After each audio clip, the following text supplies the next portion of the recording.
भगवान ने कच्छप अवतार लिया। भगवान कछुए का रूप धारण करके आए और अपनी उस पीठ पर उस महाराज पर्वत को धारण कर लिया। किसी ने पूछा, प्रभु आप एक कच्छप अवतार क्यों लेकर आए? आप तो वैसे भी अपनी एक उंगली लगाते तब भी रुक जाता। तो भगवान कहते, भैया बड़ी दिनों से हमारे पीठ में खुजली हो रही थी, अब हमने सोचा कोई खुजाने के लिए तो आएगा नहीं, तो क्यों ना भैया कच्छप अवतार ले लूं, ये मेरे ऊपर मद्राचल पर्वत रख लिया जाएगा। जब एक तरफ से देवता खींचेंगे, एक तरफ से दानव खींचेंगे, तो भैया बढ़िया खुजली हो जाएगी आराम से। तो इसलिए भगवान ने कच्छप अवतार ले लिया, ताकि कोई दिक्कत ना हो, किसी और को काम ना सौंपा जाए। अब जब यह बात होने लगी, तब उस समय क्या हुआ, सबने सोचा कि वासुकी नाग के मुख की तरफ कौन लगे और पूंछ की तरफ कौन लगे।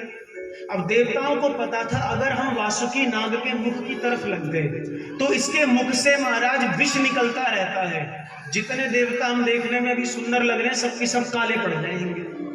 अब महाराज अपनी सुंदरता सबको प्यारी है, सुबह शाम 10 बार मुंह धोना पड़े धो लेते हैं, सुंदरता बननी ही नहीं चाहिए।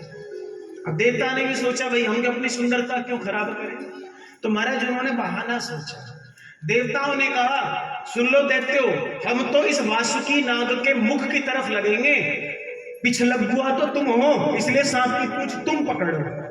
क्या बोला? पिछलगुआ तो तुम हो, इसलिए तुम पीछे रहो, हम सांप के मुख की तरफ रहेंगे, हम आगे रहेंगे।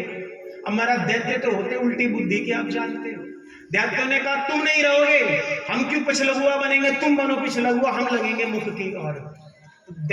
जितने देवता थे चाहते ही थे, कहते चलो भाई हमें तो तुमसे काम निकलवाना है, एक काम करो तुम ही मुख की ओर खड़े हो जाओ। और जब महाराज वासुकी नाग को महाराज खींचा जाता, तो महाराज उसके मुख से वो महाराज विष निकला करता। दैत्य पहले इतने सुंदर थे, महाराज विष लगने से और सुंदर हो गए और महाराज काले पड़ते चले गए। और जब यह मंथन प्रारंभ हुआ, उस मंथन में भी सर्वप्रथम गणेश जी की पूजा की गई। हमारे यहाँ कोई भी प्रसंग हो, सबसे पहले गणेश जी की पूजा करी जाती है। और कौन से गणेश जी की? आदि गणेश जी की। क्योंकि भैया जब हमारे भोलेनाथ बाबा का और माता पार्वती का विवाह हुआ, उस विवाह में भी गणेश जी की पूजा हुई है। अब किसी व्यक्ति के मन में प्रश्न आ जाए, अभी पुत्र पैदा तो हुआ नहीं, पूजा कैसे होने लगी? तो वहां पर जो गणेश जी की पूजा होती है, वो आदि गणेश की पूजा होती है, ना कि पार्वती पुत्र गणेश की। और जब से पार्वती पुत्र गणेश का प्रादुर्भाव हुआ, तो सब लोग उन्हीं की पूजा करने लगे। और शास्त्रों के अनुसार जिन गणेश जी की पूजा होती है, वह कौन है? आदि गणेश है। उन आदि गणेश का जो मुख है ना, वो भैया जो हाथी मुख है वो भी नहीं है। और उनका पूरे भारतवर्ष में दक्षिण में एक ही मंदिर है, जहां वो मानव के स्वरूप में, जैसे मानवों का मुख होता है, उस स्वरूप में वो विराजमान है। तो गणेश जी की पूजा हुई और समुद्र मंथन प्रारंभ हुआ। जब किसी चीज को मथा जाता है, तो सबसे पहले उसके अंदर से विष निकलता है। समुद्र मंथन प्रारंभ हुआ, सबसे पहले विष निकला। सब लोग डरने लगे कि इस विष का पान कौन करेगा। देवताओं ने मना कर दिया, दैत्यों ने मना कर दिया, महाराज सबने मना कर दिया। जब प्रत्येक व्यक्ति ने उस विष को ग्रहण करने से मना किया, तो भैया विष को पीने वाले कौन? हमारे भोले बाबा आगे आए।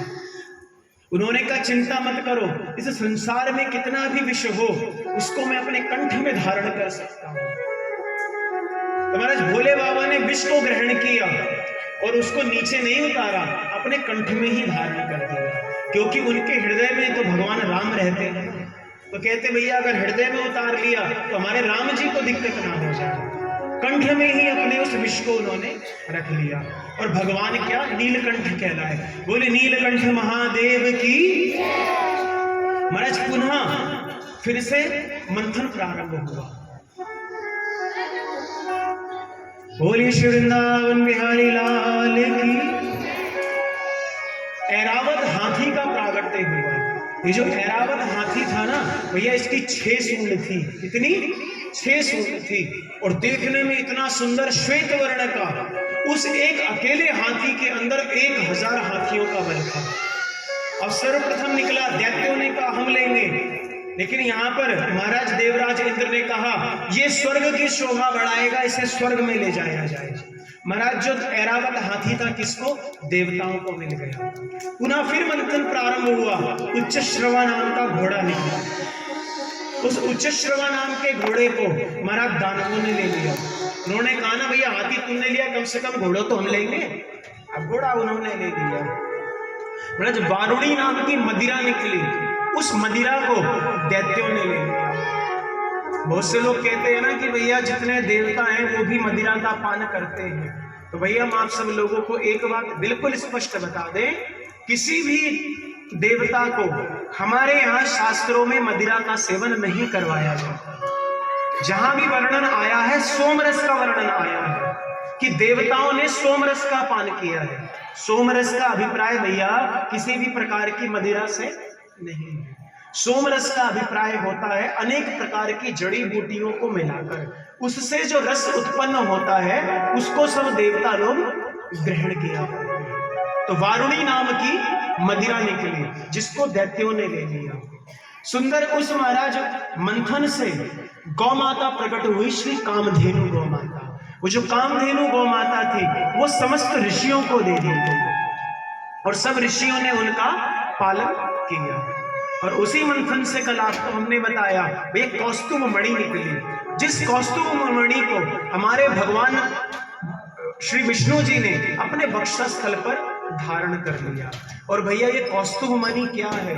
कौस्तुभ मणि की ऐसी विशेषता थी कि विष्णु भगवान कोई भी वस्त्र धारण कर ले, ये कौस्तुभ मणि अपने आप सब वस्त्रों के ऊपर आ जाया करती थी। उस कौस्तुभ मणि की ऐसी विशेषता थी।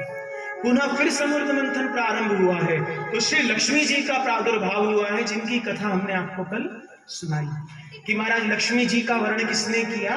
भगवान विष्णु ने वर्णन किया। फिर यह जो मंथन था प्रारंभ हुआ, स्वयं धन्वंतरी भगवान अपने हाथ में क्या लेकर निकले हैं? अमृत का कलश लेकर निकले हैं। और जब देवता और दानव दोनों हमारा उस कलश को लेके जाने लगे तो धन्वंतरी भगवान उस कलश को लेकर भागे हैं। और जिन 4 जगहों पर उन अमृत की बूंदें छलकी है वो 4 जगह कौन सी है भैया? एक तो हरिद्वार, दूसरा प्रयागराज, हमारा तीसरा नासिक और चौथा उज्जैन। इन 4 जगहों पर यह जो अमृत की बूंदें छलकी, इसीलिए इन 4 जगहों पर महाराज कुंभ लगा करता है। आप सब लोग जानते हैं ना, हर 12 साल में एक बार कुंभ लगता है।